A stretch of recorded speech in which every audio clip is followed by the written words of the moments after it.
هو الذي خلق لكم ما في الأرض جميعا ثم استوى إلى السماء فسواهن 7 سماوات وهو بكل شيء عليم صدق اللہ مولانا العظیم۔ حاضرین محفل، السلام علیکم ورحمۃ اللہ وبرکاتہ۔ اللہ رب العزت جل وعلا کی ہم پر بے پناہ مہربانی ہے کہ اس نے ہمیں آقائے نامدار احمد مختار مدنی تاجدار دونوں جہاں کے سردار حضرت محمد مصطفیٰ رسول خدا صلی اللہ تعالی علیہ وآلہ وسلم کی بابرکت امت میں پیدا فرمایا۔ محترم حضرات، جس آیت کی میں نے تلاوت کی ہے وہ سورہ البقرہ کی 29ویں آیت ہے، آیت نمبر 29 ہے۔ اللہ تعالیٰ فرماتا ہے هو الذی خلق لکم، وہی ہے جس نے پیدا کیا تمہارے لیے۔ اے انسانوں،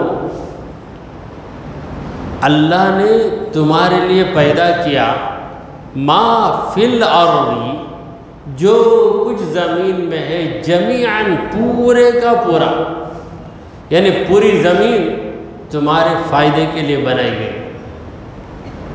ثم استوى الى السماء، پھر اس نے ارادہ کیا آسمان کا، آسمان بنانے کا۔ فسواهن 7 سماوات، تو برابر کر دیا آسمانوں کو، 7 آسمان بنا دیا۔ وَهُوَ بِكُلِّ شَيْءٍ عَلِيمٌ، اور وہ ہر چیز کا علم رکھتا ہے، سب کچھ جانتا ہے۔ یہ اس آیت کریمہ کے لفظوں کا ترجمہ رہا۔ پروردگار عالم خالق، ہر چیز کا خالق، اللہ ہر چیز کا خالق، اور ہر چیز اللہ کی مخلوق ہے۔ ایسا کہہ نہیں سکتے کہ یہ چیز خدا کی مخلوق نہیں، ہر چیز خدا کی مخلوق ہے۔ وہ فرما رہا ہے کہ اے بندو، میں نے تمہارے لیے پیدا کیا زمین میں جو کچھ ہے پورے کا پورا۔ تو زمین میں کیا کیا ہے ذرا غور کیجئے۔ زمین میں پہاڑ ہیں، زمین میں درخت ہیں۔ یہ پہاڑ، یہ درخت، ان میں انسانوں کا کیا فائدہ ہے؟ پہاڑوں کا فائدہ یہ ہے کہ پہاڑوں کی وجہ سے زمین رکی ہوئی۔ اللہ فرماتے ہیں والجبال اوتادا، پہاڑوں کو ہم نے میخوں کی طرح گاڑ دیا۔ جس طرح ایک میخ شامیانے کو روک کر رکھتی ہے، اسی طرح اس زمین کو روکنے کے لیے رب نے پہاڑوں کو زمین میں دھسا دیا، زمین کے اندر جمع کر دیا۔ اور یہ درخت طرح طرح کے درخت ہیں، جتنے نباتات ہیں سب نباتات انسانوں کے فائدے کے لیے۔ پھل، اس میں انسان کا فائدہ، پھول، اس میں انسان کا فائدہ۔ پھولوں کی خوشبو سے انسان کا دماغ تر و تازہ ہو جاتا ہے۔ اور جتنی بھی سبزیاں ہیں، ان تمام سبزیوں میں انسان کا فائدہ، اور جو جو اناج زمین سے اگتا ہے اس اناج میں انسان کا فائدہ۔ تو زمین کی ہر چیز میں اے انسانو تمہارا فائدہ ہے، مگر کیا تم نے اسے محسوس کیا؟ دیکھیے، اللہ تعالیٰ نے کسی بھی چیز کی قیمت ہم سے نہیں مانگی، وہ مفت میں دیتا ہے، ہر چیز مفت دیتا ہے۔ اب چیزوں کی جو قیمت ہے یہ لوگ مقرر کر لیتے ہیں۔ 1 کلو چاول 100 روپے، 1 کلو گیہوں 30 روپے، انڈا 5 روپے، پیاز کی یہ قیمت، ٹماٹر کی یہ قیمت اللہ نے مقرر نہیں کی، زمین سے اگا دیا، ہر چیز مفت میں دے رہا ہے، انسان قیمت لگاتا ہے۔ یاد رکھیے کسی بھی چیز کی قیمت ہم ادا نہیں کر سکتے۔ پیاز کی قیمت ہے 1 کلو، صحیح قیمت مجھے نہیں معلوم، اندازے سے بول رہا ہوں، 1 کلو 10 روپے، تو یہ 10 روپے جو انسان مقرر کیا ہے اپنی محنت کا معاوضہ، یعنی اس کے کھیت سے نکال کر سنبھال کر دکان تک لا کر تمہارے ہاتھ میں جو پہنچا رہا ہے، یہ سروس چارج ہے، یہ جو ہے اس کی محنت کا عوض ہے، ورنہ اس پیاز کا مالک کوئی انسان نہیں، پیاز کا مالک تو پروردگار ہے، اور پروردگار نے کسی چیز کی کوئی قیمت مقرر نہیں کی، کسی بھی چیز کی۔ چاول بھی لے لیجئے کہ اللہ تعالیٰ نے چاول کی کوئی قیمت مقرر کی؟ انسان نے مقرر کی۔ کسان مقرر کرتا ہے، کیوں؟ محنت کرتا ہے، محنت کی مزدوری لیتا ہے۔ پھر تاجر مقرر کرتا ہے، کیونکہ اسے لانا ہے، سنبھال کر حفاظت سے رکھنا ہے، پھر گاہک تک، کسٹمر تک پہنچانا ہے۔ یہ ساری ذمہ داریاں جو سنبھالتا ہے، ان ذمہ داریوں کا عوض لے رہا ہے، ورنہ کسی بھی چیز کی کوئی قیمت آئی نہیں۔ ہر چیز دیکھیے، اگر قیمت ہو تو جب چیز نہیں ملتی تو ہم قیمت بڑھا دیتے ہیں، جب ملتی ہے تو قیمت اتر جاتی ہے۔ تو کوئی چیز پروردگار عالم نے قیمت پر نہیں دی۔ پانی بھی آج ہم بیچتے ہیں، یہ کین پانی اتنا ہے، یہ باٹل پانی اتنا ہے، کیا پروردگار نے پانی کی کوئی قیمت لگائی؟ وہ مفت میں بارش برساتا ہے، مفت میں پانی کے چشمے ابل آتے ہیں، سارا سمندر مفت میں پیدا ہوا ہے، مفت ہی میں ہے، تو کسی چیز کی کوئی قیمت نہیں، قیمتیں انسان مقرر کر لیتے ہیں۔ اگر اللہ تعالیٰ پوچھے کہ اے بندے، تو نے اتنا چاول کھایا اور نہ قیمت اللہ نے مقرر کی نہ حد اللہ نے مقرر کی، انلیمیٹڈ، ہر ایک انسان انلیمیٹڈ کھاتا ہے۔ آپ بولیں گے نہیں میں اتنا دیتا سو، ایک مٹھی کھانا لیتا، میں تھوڑا کھاتا، تھوڑا ہی کھاتے ہو تم، لیکن روزانہ جو تم کھاتے ہو اس کو جوڑ دیا جائے تو ایک پہاڑ کے برابر ہو جائے گا۔ کب سے کھا رہے؟ جب سے دانت نکل آئے تب سے کھا رہے۔ مان لو کہ روزانہ 2 اڈلی ہی کھاتے ہیں، 2 اڈلی کھائیں گے تو مہینے میں 60 اڈلی ہو جائیں گے، تو سال بھر میں کتنے اڈلیاں ہو جائیں گی؟ 360 دن کا ڈبل کرو، 720 اڈلیاں ہو گئی، 10 سال میں 7200 اڈلیاں ہو گئی، 20 سال میں 14400 اڈلیاں۔ اگر روزانہ اڈلی کا حساب بھی لگا جائے، 2 اڈلی 2 اڈلی، تو کتنا ہم کھا رہے ہیں، کتنا ہم پی رہے ہیں۔ ہم جو پیے ہیں، بھلے وہ چائے رہے یا شربت رہے یا کسی پھل کا رس یا جوس رہے، ان تمام کو جوڑ دیا جائے تو بڑے بڑے ٹینک بھر جائیں۔ یہ ایک انسان کی غذا، ایک انسان زندگی بھر کتنا کھایا۔ مثلا کسی کی عمر 50 برس کی ہے تو 50 سال کتنے چاول کھایا، کتنے گیہوں کھایا، اگر حساب لگایا جائے تو کتنا ہو جائے۔ تو اسی لیے میں عرض کرتا ہوں کہ پروردگار بے حساب دیتا ہے اور پروردگار بے قیمت دیتا ہے، لوگ قیمت مقرر کر لیتے ہیں۔ تو ہر چیز میں ہمارا فائدہ اللہ نے رکھا ہے، پتے پتے میں ہمارا فائدہ ہے۔ اگر غور کریں گے تو فائدے ہماری سمجھ میں آ جائیں گے۔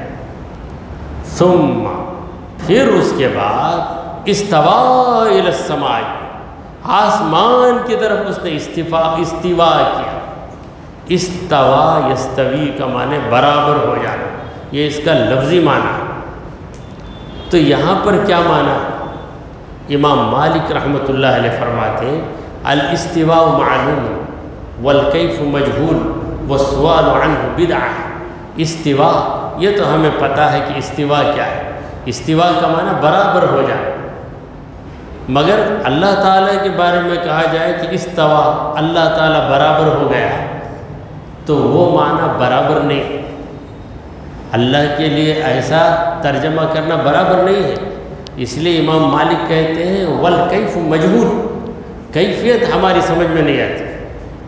انسان برابر ہو گیا، کرسی پہ برابر ہو گیا، یعنی سیٹ ہو گیا، یہ ہے استوا کا معنی، برابر ہو جانا۔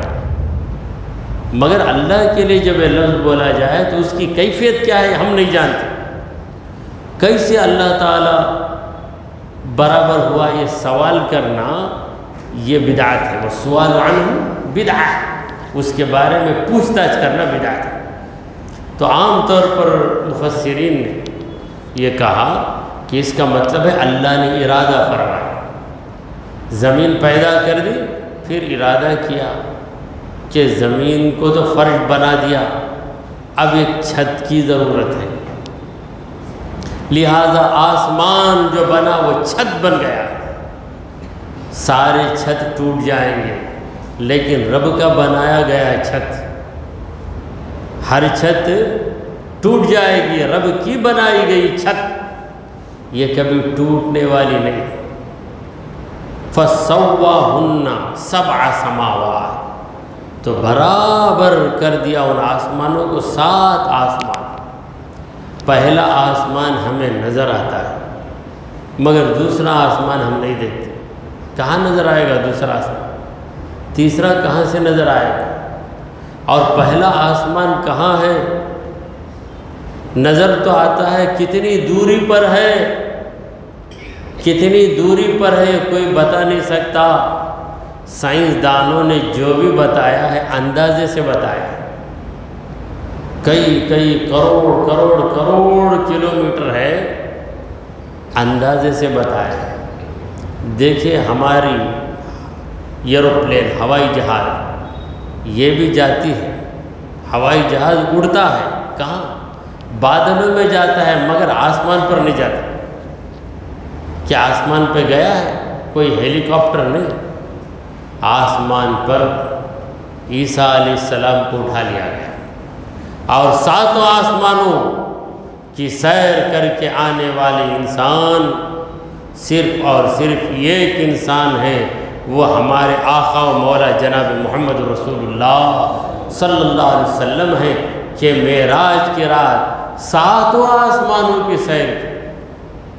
فرشتے تو کرتے ہیں، وہ فرشتے ہیں، مگر محمد مصطفیٰ صلی اللہ علیہ وسلم انسان ہونے کے باوجود 7 آسمانوں کی سیر کر کے واپس آتے ہیں۔ شاعر کہتا ہے شب معراج عروج تو گزشت از افلاک، بمقامے کے رسیدی نہ رسید ہیچ نبی۔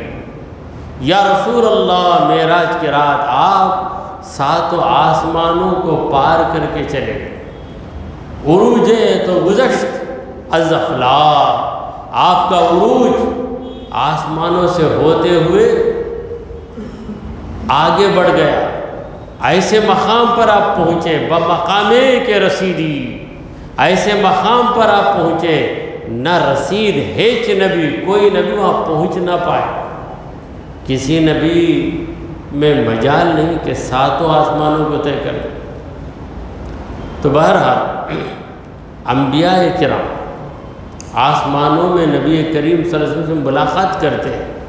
7ویں آسمان میں ابراہیم علیہ السلام سے ملاقات ہوتی ہے۔ انبیاء کرام معراج کی شب پہنچے، ضرور پہنچے، مگر وہ عالم برزخ میں تھے، عالم شہادت اس عالم رنگ و بو میں ہونے کے باوجود اگر کوئی انسان پہنچا ہے تو وہ صرف اور صرف محمد مصطفیٰ صلی اللہ علیہ وسلم کی ذاتی گرامی ہے۔ اور ہمارے نبی کا تواضع دیکھیے، عاجزی دیکھیے کہ ساتوں آسمانوں کی سیر کر کے آئے، جنت کی بھی سیر کر کے آئے، دوزخ کو بھی دیکھا، سدرۃ المنتہا پر بھی پہنچے اور وہاں پر جبرائیل السلام کا اصلی روپ دیکھا۔ جبرائیل علیہ السلام جب بھی دنیا میں آتے کسی انسان کے روپ میں آتے تھے۔ دحیہ کلبی ایک صحابی تھے، ان کے روپ میں آتے تھے۔ اصلی روپ کیا ہے جبرائیل علیہ السلام کا؟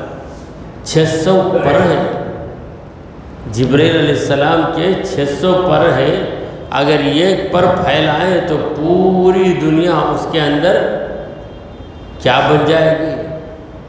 ایک چھوٹا سا ٹکڑا بن جائے گا۔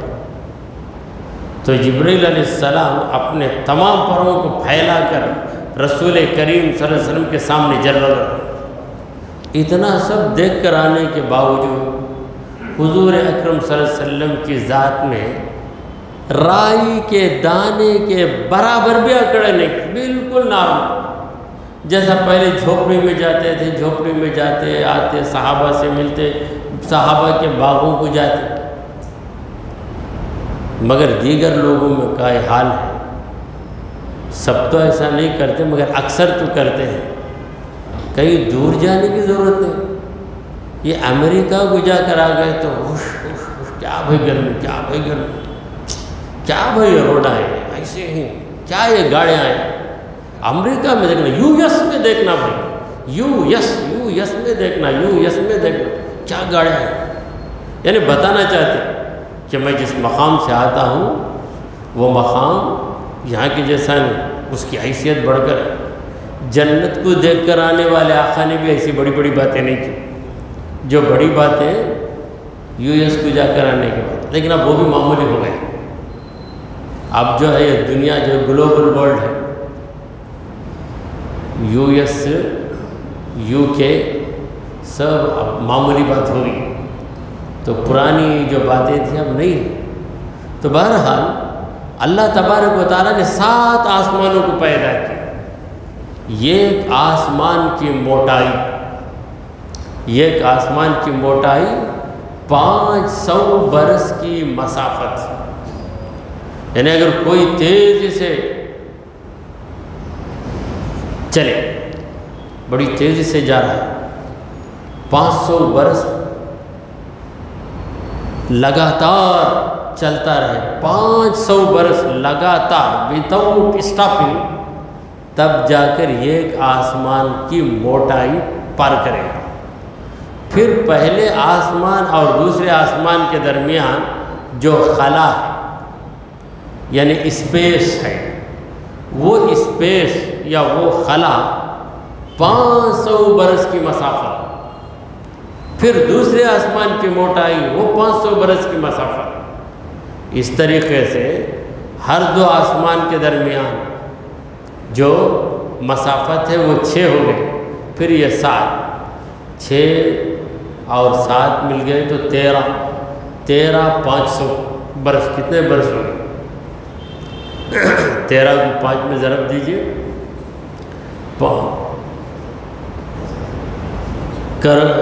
لاکھوں میں چلے جاتے۔ اتنی لمبی مدت میں کوئی سیر کرے، اس لمبی مدت کی سیر کو محمد مصطفیٰ صلی اللہ علیہ وسلم نے ایک رات کے لمحے میں ختم کر دی۔ سبحان الذی اسریٰ بعبدہ لیلا، پاک ہے وہ جو اپنے بندے کو لے گیا رات کے وقت کچھ حصہ رات کا۔ تو یہ آسمان خدا کی قدرت کا ایک جلوہ، پروردگار فرماتا ہے کہ فرجع البصر کرتین، تو اپنی نظر کو بار بار آسمان کی طرف کر کے دیکھ، ینقلب الیک البصر خاسئا وہو حسیر، تیری نظر میں دیکھنے کی حسرت باقی رہ جائے گی۔ مگر پورے آسمان کو تو دیکھ نہیں سکتے. جہاں کھڑا ہے اتنا حصہ ہی تجھے نظر آئے گا. پورا آسمان کسی نے دیکھ لیا یا کیا کوئی دعویٰ کر سکتا ہے؟ نہیں کر سکتا. تو 7 آسمان. تو آسمان کتنے ہیں یہ ہم نہیں جانتے، مگر ہم پورے یقین کے ساتھ کہہ سکتے ہیں کہ آسمان 7 ہیں. کیوں؟ اللہ نے قرآن میں بتا دیا. وَمَنْ أَصْدَقُ مِنَ اللَّهِ قِيلًا. اللہ سے زیادہ سچی بات کرنے والا کون؟ جب اللہ نے بتا دیا تو ہمیں پتہ ہو گیا کہ آسمان 7 ہیں، اور آسمانوں کے اندر کتنی مخلوقات ہیں، کتنے فرشتے ہیں. اگر خدا کی بنائی گئی اس کائنات پہ اگر ہم غور کریں تو خدا کی قدرت کے آگے ہمارا دل جھک جائے. وَهُوَ بِكُلِّ شَيْءٍ عَلِيمٌ. اور وہ پروردگار ہر چیز کا علم رکھتا ہے. تو ساری چیزیں اللہ تعالیٰ کے علم میں، جہاں تک اللہ کا علم ہے. میں کہتا ہوں اللہ کا علم بڑھتا نہیں، اللہ کا علم بڑھتا نہیں. آپ کہیں گے کیوں نہیں بڑھتا؟ ارے علم اس وقت بڑھے جب گھٹا ہوا. علم کم رہا تو نہ بڑھے گا. میرا علم بڑھ گیا، بیان میں آ کر بیٹھا، میرا علم بڑھ گیا.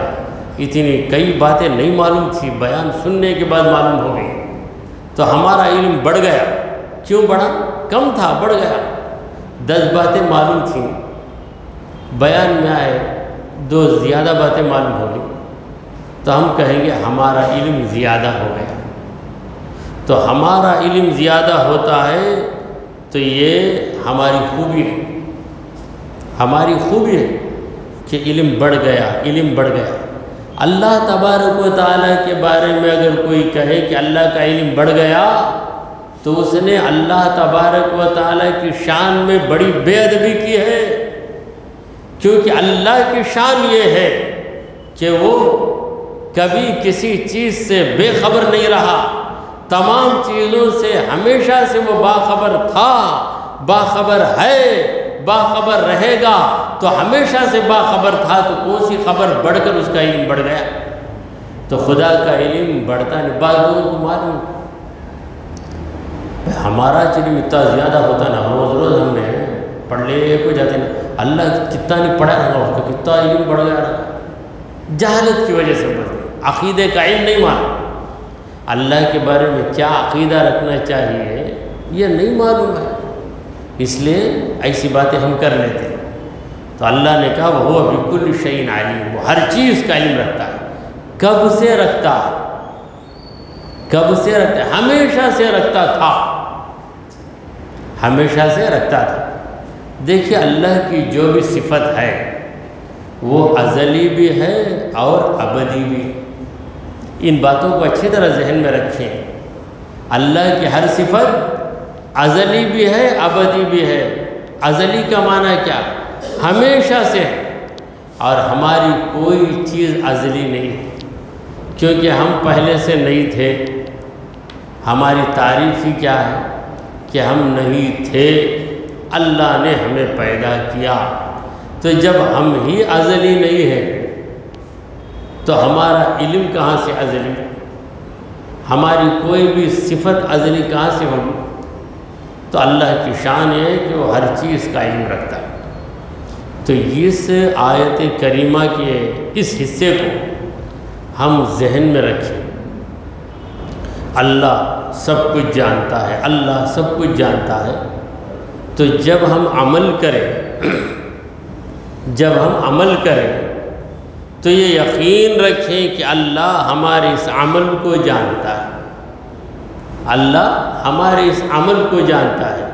ہم اچھا عمل کریں یا برا عمل کریں. جب برا عمل ہم سے ہو رہا، جب غلط عمل ہم سے ہو رہا ہو، اس وقت اگر یاد آ جائے کہ اللہ جانتا ہے تو اس برے عمل سے ہم خود بخود رک جائیں کہ اللہ جانتا ہے، میں یہ برا عمل کرتا ہوں، پھر میرا پروردگار مجھ سے پوچھے گا تو میں کیا جواب دوں گا، یہ سوچ کے ہم برے عمل سے رک جاتے ہیں۔